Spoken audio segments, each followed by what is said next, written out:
Good morning, brothers and sisters.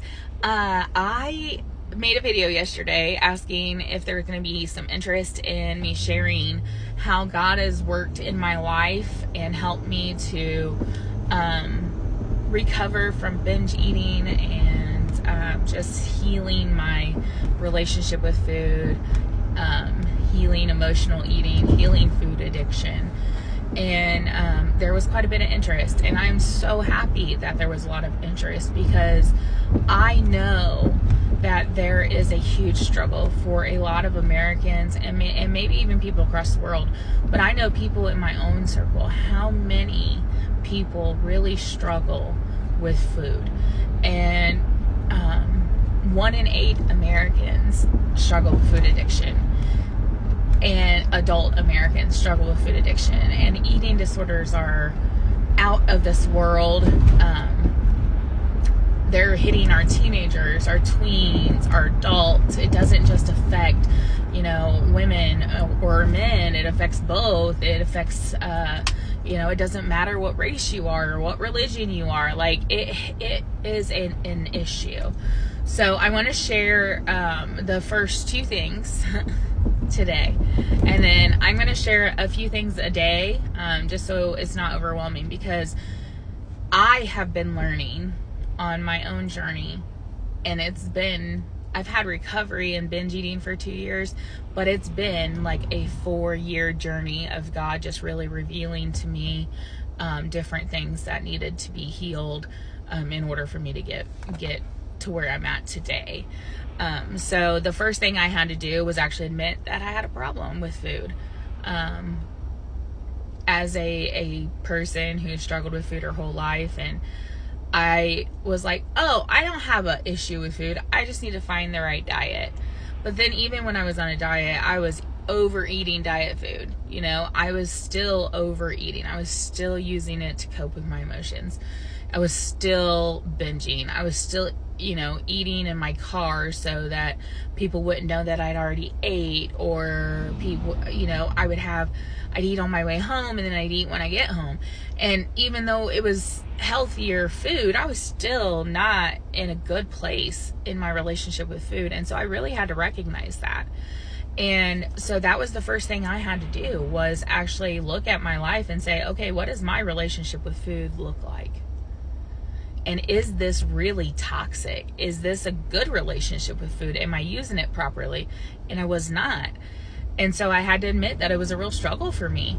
And that it's not because, my family's big, or because, well, that's the food I was raised on. None of that mattered. It was a personal thing that I had to admit that I was the issue, that I had a problem. And then the other thing, it took me a long time to do the second part of this. Even after I got through the first part and just like overcoming the denial of it, the second part was inviting God in and actually asking him to heal the relationship I had with food, and inviting him into that nasty part of my life that I wanted so desperately to hide from everybody, including God. And so it was really hard for me to invite him into that. And so I was still going to church, and I was at Celebrate Recovery, and I was in ministries and Bible studies, but I was keeping that area of my life locked down. I was not inviting God into it, because food was still a comfort to me, and I know that God is powerful, and I knew if I invited him into it, he would heal it and he would take it away from me, and I wasn't ready for that. Until I got ready for that, and I actually took the step, and I said, okay, God, I need your help. I need you to take this desire to use food to comfort myself away from me. I need you to make me not want to turn to food anytime I'm having an emotion I don't want to have. And that was hard for me. And it didn't happen overnight. Even after I actually invited God into it, it has been a healing journey. It is a process. It is not a, one and done thing. Because unlike with some other addictions, food you actually have to have every day, or, you know, at least enough to sustain your body. It's not like you can just cut it out. And so, inviting him into that was really hard for me, because it's not like I could just break away from food. You still have to have food. So I had to invite him in and ask him to show me the proper way to use food for my body. And once I actually did that, he really started revealing things to me, and the urges didn't go away completely, but there is a peace in my spirit that when I have the feelings that I want to binge, or I want to emotionally eat, or I want to use food as a coping mechanism or a shield, I stop and I pray.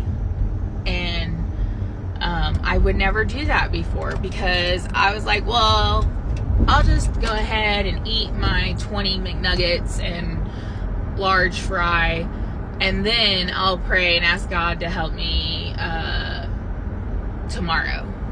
It was always tomorrow. Tomorrow I'll do it. Tomorrow I'll invite God in.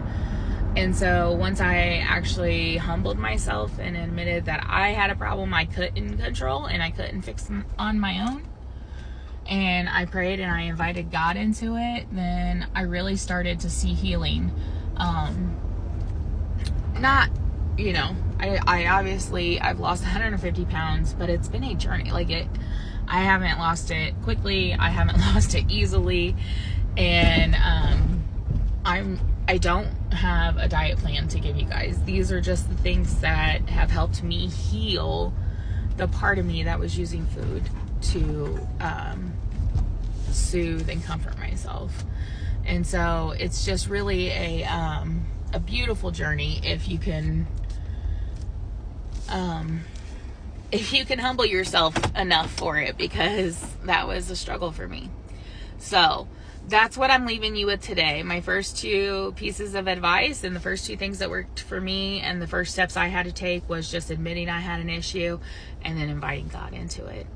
So I hope that helps today, and I will continue to be in prayer about what God wants me to share and how he wants me to share it, because I do feel like this is an issue that needs to be addressed, and I know from personal experience that God is capable of healing it, and that God is capable of mending that relationship you have with food.